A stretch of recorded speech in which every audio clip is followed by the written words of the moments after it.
Good morning sa tanan no. So mao dining barangay ang gipilahan sa barangay Tumapik sa lugar ni Idol Nobin.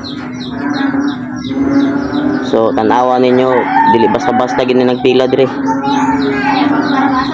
Nilibo ni kasakyanan ning gapila dire. Pikas-pikas ning kalsada. Mo ni kadaghan ang magpatambal dire nya inyo harang daoton sa Idol Nobin. Moingon ra mo dili makaayo lang tao kuno na yung kalsada dire o kapila ning sa mga lubi o galinya ng mga sakyanan. Moingon mo og dili makaayo. Dili pa ni makaayo wala magpila dire. Basin kamong kaning nanaot niya kamo moy dili makatabag tao. Kay kani sa makatabang winsag tao. Apil magani kog pila diha bisan unom ko kaadlaw diha nagpila wagay ko natambalan, wagay ko nang daot.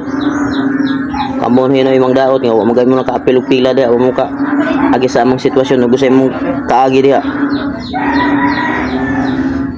Wanang undang-undang panghilabot og tao hilabtanon kay mo nya wala ka na minatabangan bisag isa.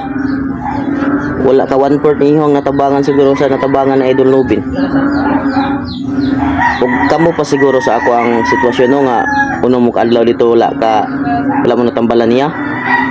Pero siguro inig-uli nyo kana yung wall sa Facebook na puno na pangdaot na Idol Nobin.